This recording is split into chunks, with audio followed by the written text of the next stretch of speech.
José María Blanco Corredoira, ¿has venido en taxi aquí a Intereconomía? He venido andando. Andando. Así que lo malo de esta situación es que muchos ciudadanos se acostumbran a prescindir del taxi, y yo soy usuario del taxi.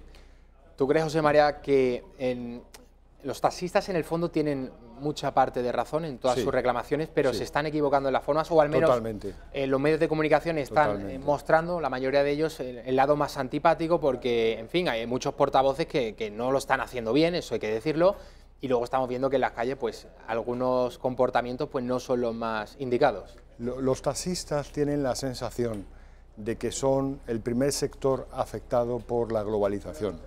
Realmente es un sector más que se está viendo envuelto en un proceso bastante imparable en el que los peces grandes se comen todo el pastel. Yo creo que el sector del taxi ha estado siempre muy regulado, quizá excesivamente regulado, y de repente se han encontrado con una competencia con escasa regulación y con mucha libertad. Estoy de acuerdo contigo, Javier, en que la forma, y sobre todo, tienen derecho a protestar. Lo que no tienen derecho es a cortar la M40, lo que no tienen derecho es a acercar el IFEMA, lo que no tienen derecho es a acabar con esa certeza que tenemos los madrileños de poder llegar a nuestros trabajos o a nuestras ocupaciones. Bueno, yo a José María Blanco Corredoira lo he traído a la mesa de la redacción abierta. Seguro que le suena su cara porque José María estuvo aquí en otra etapa de Intereconomía Televisión, venía a algunos programas de la televisión, pero también de la radio, de los últimos de Filipinas, que en paz descanse, en Radio Intereconomía, para hablar de otra cuestión, de la doctrina Parot. Vox anunció el otro día, José María, que haría públicas las actas de las negociaciones entre el anterior gobierno y la banda terrorista ETA. Nos acordamos de la derogación de la doctrina Parot a finales del año 2013, que eso se tradujo, una decisión del Tribunal de Derechos Humanos de Estrasburgo, eso se tradujo en que muchos terroristas de ETA salieran a la calle, otros asesinos y otros violadores también en serie salieran a la calle. En primer lugar, me gustaría, José María, porque hay una relación, yo creo, o al menos hay mucha gente que dice que el gobierno actuase con tanta rapidez en colaborar con el Tribunal Europeo en esa derogación de la doctrina Parot, que todo eso obedece a un plan de una negociación entre el gobierno y ETA. Yo la primera pregunta, para ponernos en contexto, José María, es explicar qué es la doctrina Parot. La doctrina Parot es la doctrina que dejó sentado el Tribunal Supremo como jurisprudencia, en la que se establecía un sistema mediante el cual no era posible acceder a la reducción de condena, es decir, la reducción de condena no se aplicaba sobre la condena que hasta entonces que había recibido el delincuente, sino sobre al tiempo total de permanencia en prisión, que estaba establecido en 30 años. Por lo tanto, estos terroristas venían redimiendo condena con respecto a los 30 años y no con respecto a los 4.200 años de condena, que es la condena que tenía Henri Parot en concreto. Entonces, es esta doctrina que el Tribunal Supremo, a partir del año 2006, dejó sentada como jurisprudencia, mediante la cual se podría reducir la condena, pero de la condena total, los 4.200 años, en el caso de Henri Parot, no los 30 años de permanencia máxima en la cárcel. Entiendo. José María, ¿está obligado el gobierno de España a actuar con tanta celeridad o a colaborar de una manera tan, no sé si emplear el término lacayuna, con este Tribunal Europeo? Vamos a ver, en primer lugar, estoy de acuerdo con la primera apreciación que has hecho, Javier, de que se percibe una continuidad en la política del gobierno de Rajoy con respecto a la política del gobierno de Zapatero en materia antiterrorista.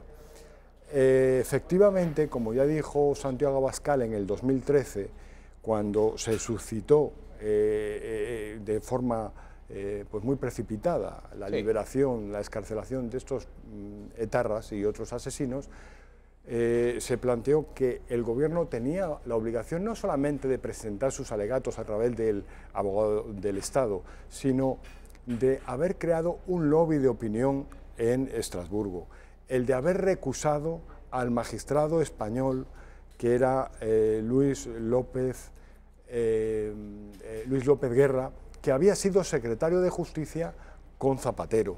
Sí, ciertamente. Y que era el único magistrado español en la gran sala del Tribunal Europeo de Derechos Humanos. Es decir, que España podía haber hecho mucho más, y como dijo entonces Javier Borrego, que era el anterior magistrado español en el Tribunal de Estrasburgo, cuando se le preguntó, manifestó, y creo que es una opinión muy cualificada porque había sido el anterior magistrado en Estrasburgo, cuando manifestó que era completamente improcedente el que se aplicara esta sentencia para todos esos asesinos y etarras, porque se trataba del recurso de una etarra en concreto, Inés del Río Prada. Y el tribunal se estaba pronunciando exclusivamente sobre Inés del Río Prada, no sobre todos los etarras o todos los presos que en España estuviesen en la misma situación, que estuviesen solicitando la redención de pena y solamente se aplicara sobre la totalidad de sus condenas. Entonces, resultó inaudito que en aquel momento todos los magistrados, es decir, la Sala de Gobierno de la Audiencia Nacional, accediera en cuestión de 24 horas, Javier, a excarcelar a todos estos terroristas, primero a Inés del Río Prada y luego, en pocos días, a otros 60 terroristas. Por lo tanto, el Gobierno podía haber hecho mucho más, España podía haber hecho mucho más. Yo creo que la sentencia ni se pudo traducir, no hubo tiempo material para que se tradujera, y para que los servicios jurídicos del Estado pudieran verificar, y existen muchos modos, lógicamente, para poder demorar y hacer presión sobre esta cuestión. Bueno, eso fue una de las cosas que sin duda más chirrió entre la opinión pública española. Ahora seguimos con José María Blanco Corredoira, pero ya tenemos conexión con José Francisco Alcaraz, fundador de Voces contra el Terrorismo. Señor Alcaraz, muy buenas tardes. Hola, muy buenas tardes. Lo hemos comentado hace un momento. Vox anunció hace unos días que va a hacer públicas esas actas de las negociaciones entre el Gobierno y la banda terrorista ETA. ¿Qué teme usted o qué cree usted que habría en esas actas, señor Alcaraz? Bueno, en esa acta lo que hay es lo que llevamos denunciando desde el año 2004. En esa acta lo que consta es la negociación entre el Gobierno y la banda terrorista ETA, que se inició en diciembre del año 1999 entre Iguren y Otegi, y que a través de la hoja de ruta de Miquel Ancha pues pactaron todas y cada una de las traiciones que hemos visto y que se han comentado además con muy buen criterio, como he estado escuchando, sobre la doctrina Parot, también sobre otras cuestiones como la legalización de Batasuna ETA, la vía Nanclares, que está permitiendo por la puerta de atrás acercar y escarcelar a los terroristas, el chivatazo al Bar Faisán, etcétera, etcétera. ¿Quién va a salir peor parado, señor Alcaraz? ¿El gobierno de Zapatero o el de Rajoy? Mire, ya hemos salido parados todas las víctimas del terrorismo y todos los españoles. Por muy mal parados que salgan ambos gobiernos, que saldrán los dos, el precio que hemos pagado los españoles teniendo a estos pedrastas y teniendo a estos violadores en la calle y a estos terroristas en la calle, y cuando no se ha hecho justicia a tantas víctimas, el precio que hemos pagado ha sido muy alto, que nunca será equiparable al que tiene que pagar Zapatero y Rajoy por esa traición. Señor Alcaraz, usted da por hecho que esas prisas, o por lo menos la aceptación del gobierno de Rajoy a finales del año 2013, del fin de la derogación de la doctrina Parot, fue porque todo esto estaba en la mesa de negociación con ETA. Mire, mientras en el año 2006 Rajoy se sumaba a las manifestaciones que convocaba yo como presidente de la VT, Rajoy ya empezó a traicionarnos, pues porque de forma paralela ya llevaba una negociación con el Partido Socialista, jugando uno de poli bueno y otro de poli malo, pero Rajoy desde el año 2006 ya traiciona a las víctimas y a todos los españoles. Y lo que han hecho ahí es significando cada uno su papel, pero ambos han sido cómplices como partícipes en todas las excarcelaciones que se han llevado a cabo, y no en vano. El señor Rajoy ha sido el presidente de gobierno que más terroristas ha acercado y excarcelado en la historia de España. Señor Alcaraz, la semana pasada uno de los históricos jefes de ETA, Miquel Albizu, alias Ancha, pues fue entregado a España, llegó al aeropuerto de Madrid-Barajas e inmediatamente fue puesto en libertad. Él no tenía no fue condenado por delitos de sangre, por cometer ningún atentado, pero hay quienes sospechan que puede estar detrás de muchos crímenes sin esclarecer, de muchos atentados sin esclarecer. Yo no lo sospecho, yo lo afirmo y lo reafirmo. Miquel Ancha es responsable de decenas, de centenares de atentados, y decenas de asesinatos y secuestros, Mikel Ancha, porque fue jefe de ETA, y ningún comando terrorista ejecuta una acción terrorista sin el visto bueno de su jefe, y es el jefe el que manda cometer todo y cada uno de los atentados. Por lo tanto, Mikel Ancha tenía que haber ingresado directamente a prisión y haber sido juzgado por esos centenares de atentados y esclarecer los casi 400 asesinatos que se han cometido, la mayoría de ellos bajo su mandato y el de Josu Ternera. Señor Alcaraz, lo ha mencionado usted anteriormente, las distintas asociaciones de víctimas pues han sido usadas. Yo recuerdo el gobierno el gobierno de Rajoy no, cuando estaba Zapatero en el gobierno y Rajoy en la oposición, años 2000, entre 2004 y 2008, especialmente esos 4 años, que se produjeron muchísimas manifestaciones en todas las ciudades de España, especialmente las de Madrid, que fueron las más multitudinarias. El Partido Popular encabezaba, recuerdo, con las distintas asociaciones de víctimas, estaba en primera fila de manifestación, luego llegó al gobierno el señor Rajoy y se olvidó de las víctimas. ¿Cree usted que no le voy a preguntar por Pedro Sánchez, pero en un periodo de tiempo corto o a medio plazo se podrán atender algunas demandas de las víctimas, por ejemplo, con la ilegalización de partidos como Bildu?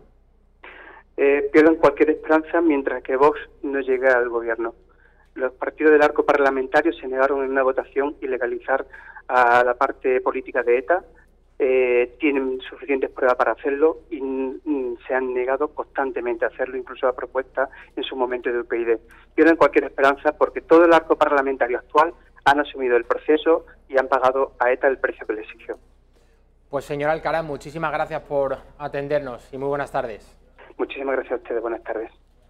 Bueno, José María, ¿qué te ha parecido? Señor Alcaraz, que ha sido quien durante el zapaterismo lideró las calles en España, esos millones de españoles que salimos a las calles para denunciar lo que se estaba produciendo entonces, esa negociación entre el gobierno y ETA, pero es que luego muchos de los que estuvieron, me estoy refiriendo lógicamente al PP de Rajoy, en primera línea de manifestación, cuando llegaron al gobierno asumieron, como ha dicho el señor Alcaraz, toda la negociación, toda esa hoja de ruta entre el gobierno de Zapatero y ETA. Y esto, como ha explicado muy bien el señor Alcaraz, resultó para muchos de nosotros muy sorprendente porque si por algo se había caracterizado el gobierno de Zapatero, había sido por demoler cualquier labor que se hubiera llevado con anterioridad en los gobiernos, en el gobierno o los gobiernos de Aznar. No le valía, al señor Zapatero no le valía ni el plan hidrológico, no le servía nada. Entonces, tuvo una obsesión particular Zapatero por colocar las personas que le resultaban más útiles para esta política de apaciguamiento y de sometimiento a ETA. En cierto modo, se consiguió que ETA fuera desarmada por la vía policial, pero han quedado activos los terroristas en sus focos de poder territorial, y le recuerdo que llegaron merced a la contribución de otro magistrado, pieza clave del Partido Socialista, Pascual Sala, mediante esa decisión suya o voto de calidad en el Tribunal Constitucional que él presidía, que sirvió para que Bildu se legalizara, y Bildu llegó al gobierno, entre otros lugares, del Ayuntamiento de San Sebastián. Que sepa usted, don Javier, que en ámbitos judiciales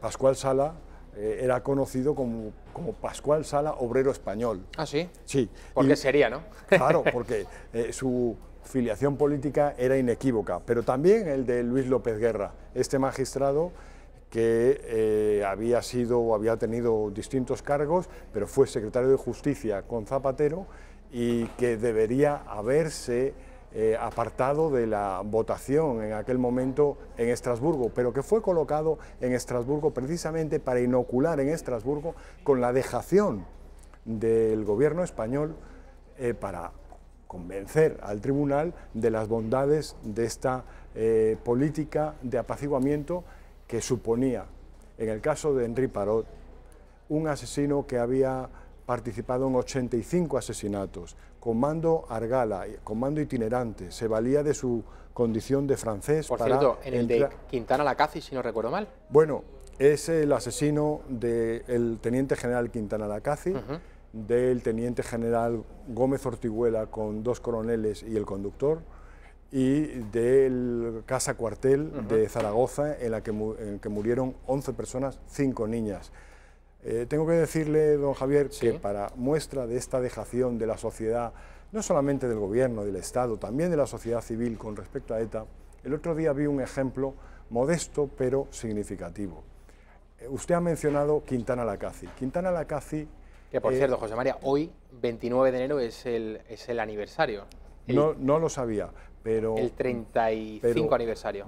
Pues debemos recordarlo porque el teniente general Guillermo Quintana Lacazzi fue asesinado en la calle Romero Robledo. El barrio de Argüelles. Y hace Argüelles. pocas semanas se colocó allí una placa. Yo vi la placa y me sorprendió y me ofendió hasta cierto punto el tono en el que estaba redactada la placa, porque la placa dice que a la memoria de Guillermo Quintana Lacazzi, asesinado tal y cual. Pero claro, el general Guillermo Quintana Lacazzi fue asesinado por ser un soldado español.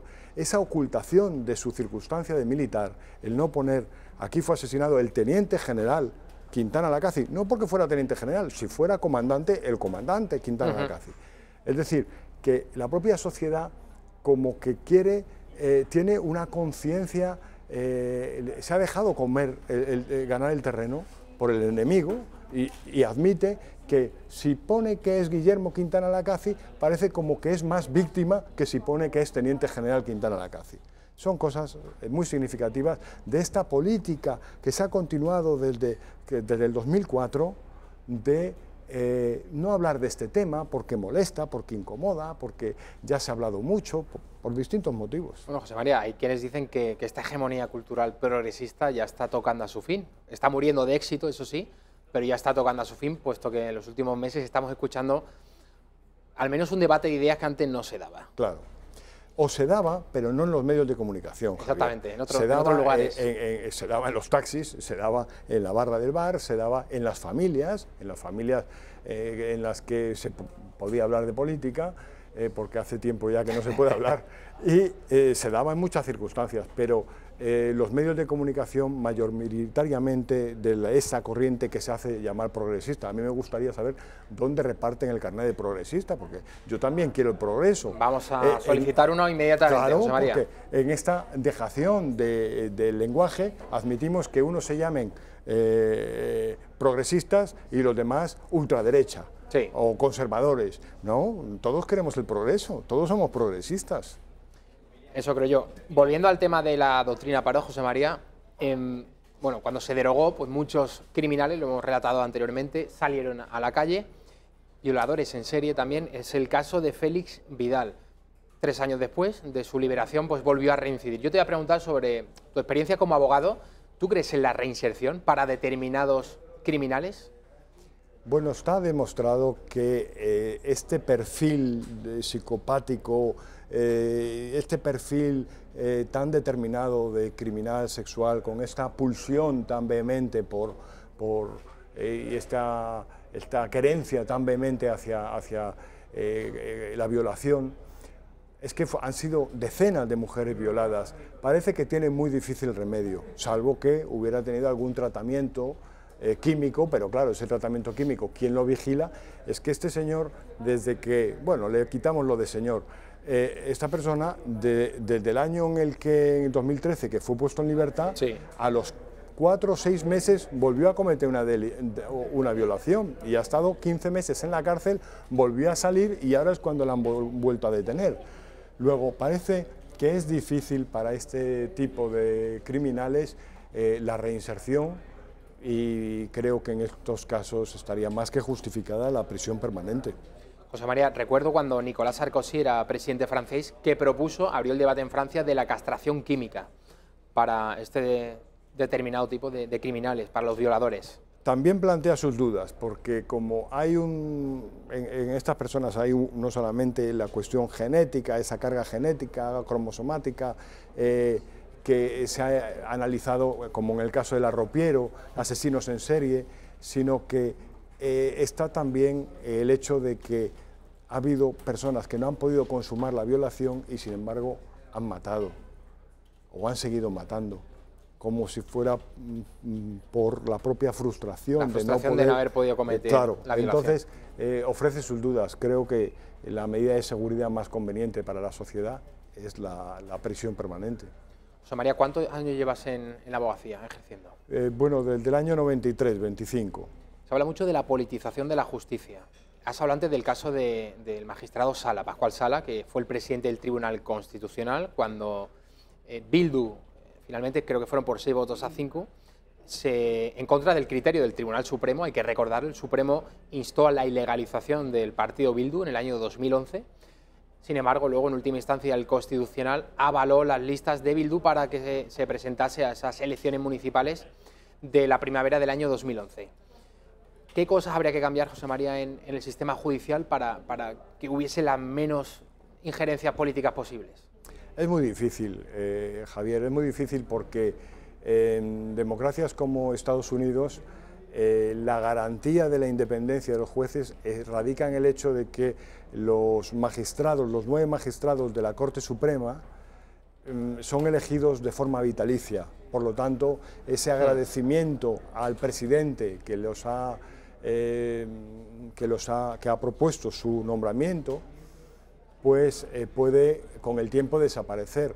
Surgió en la época la limitación de mandatos de Roosevelt, se produjo precisamente porque se temía esa capacidad que en 3 mandatos, como había tenido Roosevelt, fue capaz de nombrar muchos magistrados, y se habla de que Estados Unidos es el gobierno de los jueces.